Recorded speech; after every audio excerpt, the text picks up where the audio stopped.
अस्सलामुअलैकुम स्टूडेंट्स हम पढ़ रहे हैं हिस्ट्री का चैप्टर नंबर 6 जिसका नाम है weavers, iron smelters and factory owners.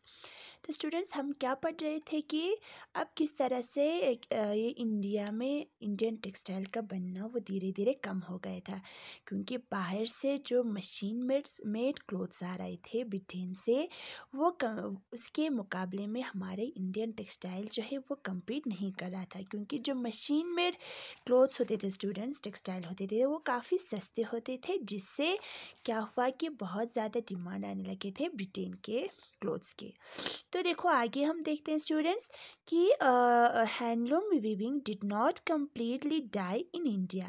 This was because some types of clothes could not be supplied by machines. How could machines produce saris with intricate borders or clothes with traditional woven patterns? These had a wide demand not only amongst the rich but also among the middle classes. Nor did the textile manufacturers in Britain produce the very coarse clothes used by the poor people in India. तो देखो students क्या हुआ कि India में handloom weaving जो है वो पूरी तरह से ख़त्म नहीं हुआ था, क्योंकि कुछ ऐसे कपड़े थे जिसको मशीन के ज़रिए नहीं बना सकते थे, ठीक है, जिसको सिर्फ खाली हैंड के ज़रिए, हाथ के ज़रिए बनाया जाता था। तो इसके बाद और जो हैंडलूम वीविंग यानी कि हाथ से बुने हुए कपड़े जो है, इस कपड़े को खाली अमीर लोग ही नहीं बल्कि जो मिडिल क्लास के लोग थे वो लोग भी डिमांड कर रहे थे।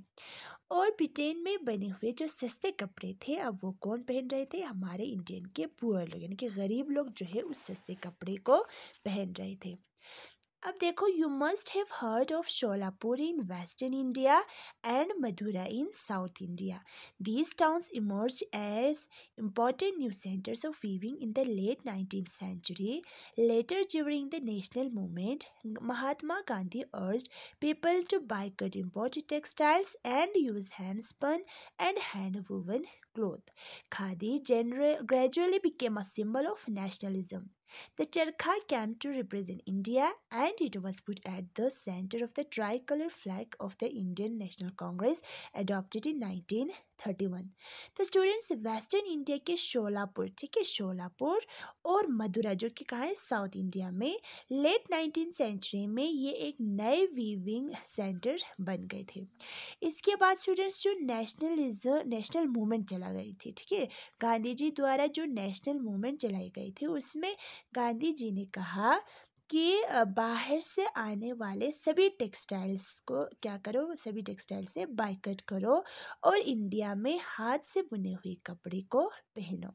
फिर बाद में कपड़े क्या हुआ कि खादी कपड़ा, ठीक है, फिर बाद में क्या हुआ, इस खादी कपड़े को जो है पहनने के लिए कहा, ठीक है, और ये खादी कपड़ा और चरखा जो है ये दोनों नेशनलिज्म का एक सिंबल बन गया था। और स्टूडेंट्स 1931 में इंडियन नेशनल कांग्रेस ने एक फ्लैग अडॉप्ट किया था जिसके बीच में इस चरखे को दिखाया गया है। जैसे कि आप सबको पता है कि हमारे इंडियन फ्लैग के बीच में जो एक व्हील बनी हुई है, ठीक है, 24 स्पोक्स की जो एक व्हील बनी हुई है स्टूडेंट्स, यानी कि तो ये क्या है, ये वही चरखे का सिंबल है स्टूडेंट्स। तो अब हम देखेंगे इसके बाद क्या हुआ कि what happened to the weavers and spinners who lost their livelihood. अब उनके साथ क्या हुआ, जो वीवर्स, जो स्पिनर्स लोग थे, उनका काम तो उनसे क्या हुआ, जो स्पिनर्स और वीवर्स थे उसका काम तो बिल्कुल ख़त्म हो चुका था अब, क्योंकि बहुत सारे वीवर्स और स्पिनर्स को काम छोड़ना पड़ा, अपने जॉब से उनको निकाल दिया गया था। अब वो लोग कैसे गुजारा करते थे? तो देखो, many weavers became agricultural laborers. Some migrated to cities in search of work, and yet others went out of the country to work in plantations in Africa and South America. Some of these handloom weavers also found work in the new cotton mills that were established in Bombay, Ahmedabad, Sholapur, Nagpur, and Kanpur. तो क्या हुआ कि बहुत सारे viewers जो है वो agriculture का काम करने लगे थे। कुछ शहरों में माइग्रेट हुए काम की तलाश में, और कुछ जो है वो दूसरे मुल्कों में, दूसरे कंट्रीज में चले गए प्लांटेशन में काम करने के लिए। फॉर एग्जांपल जैसे कि साउथ अमेरिका और अफ्रीका में। ठीक है स्टूडेंट्स। और इसमें से कुछ हैंडलूम वीवर को नए कॉटन मिल्स में काम मिल गया, जो कि बॉम्बे, अहमदाबाद, शोलापुर, कानपुर में एस्टेब्लिश की गई थी। फिर अब आगे हमारा नेक्स्ट टॉपिक है कॉटन मिल्स कम अप। अब इंडिया में कब जो है कॉटन मिल शुरू हुई थी। तो देखो, the first cotton mill in India was set up as a spinning mill in Bombay in 1854. From the early 19th century, Bombay had grown as an important port for the export of raw cotton from India to England and China. It was close to the vast black soil tract of western India where cotton was grown. When the cotton textile mills came up, they could get supplies of raw material with ease. तो देखो क्या हुआ कि India में first cotton मिल जो है वो setup की गई थी बॉम्बे में 1854 में। और इसके बाद अर्ली 19 सेंचुरी से ही बॉम्बे जो है एक इम्पॉर्टेंट पोर्ट बन गया था, जहाँ से इंग्लैंड और चाइना में रॉ कॉटन को एक्सपोर्ट किया जाता था। और इस एरिया में ब्लैक सॉइल बहुत ज़्यादा पाई जाती थी। तो इसमें क्या होते थे स्टूडेंट्स, कॉटन की ग्रो भी अच्छी होती थी। कॉटन की अच्छी पैदावार के लिए ब्लैक सॉइल बहुत ही अच्छा रहता है। ठीक है, तो कॉटन की ग्रोथ भी बहुत अच्छी हो गई थी। फिर क्या हुआ, जब कॉटन टेक्सटाइल मिल्स इंडिया में सेटअप की गई थी तो रॉ मटेरियल्स की जो है सप्लाई वो आसानी से किया जा सकता था, यानी कि आप इजीली रॉ मटेरियल मिल जाते थे। ठीक है, तो फिर देखो, bye 1900 over 84 mills started operating in Bombay. Many of these were established by Parsi and Gujarati businessmen who had made their money through trade with China. तो बॉम्बे में 1900 में क्या हुआ, 1900 से लगभग 84 मिल्स में काम करना शुरू कर दिया था। और इन मिल्स में से बहुत सारे मिल्स पारसी और गुजराती बिजनेसमैन ने सेटअप किया था, क्योंकि उन्होंने चाइना के साथ ट्रेड करके बहुत सारे पैसा कमाया था स्टूडेंट्स।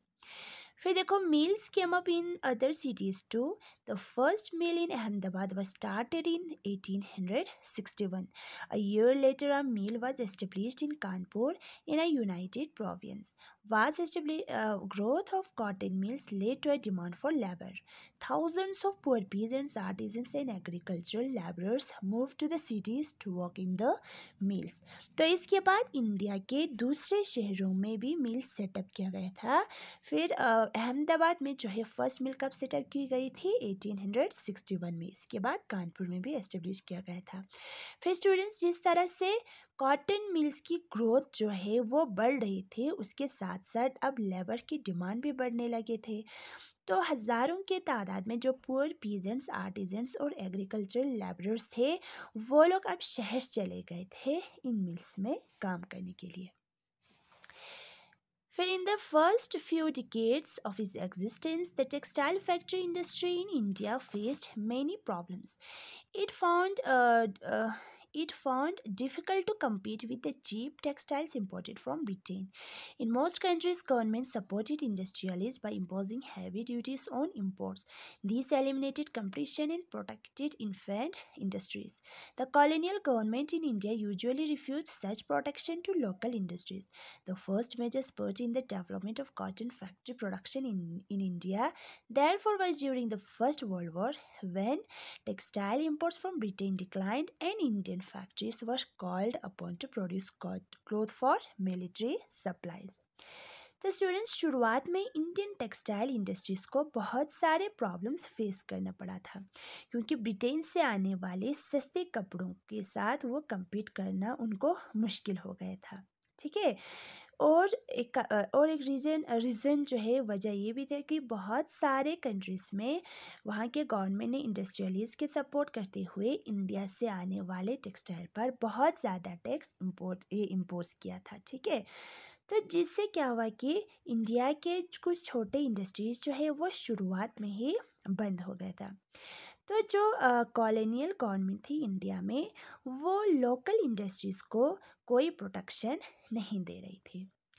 फिर क्या हुआ स्टूडेंट्स, इंडिया में कॉटन फैक्ट्री प्रोडक्शन में डेवलपमेंट तब आ गई थी जब फर्स्ट वर्ल्ड वॉर शुरू हुई थी। ठीक है, इंडिया में जो कॉटन फैक्ट्रीज की प्रोडक्शन में ज़्यादा इंक्रीज कब हुई थी, फर्स्ट वर्ल्ड वॉर के दौरान, क्योंकि वर्ल्ड वॉर के दौरान ब्रिटेन से कपड़े आना कम हो गए थे और इंडियन फैक्ट्रीज को कहा गया कि वो ज़्यादा से ज़्यादा प्रोडक्शन करे, ज़्यादा से ज़्यादा क्लोथ्स को प्रोड्यूस करे मिलिट्री के लिए या वॉर नीड्स को पूरा करने के लिए।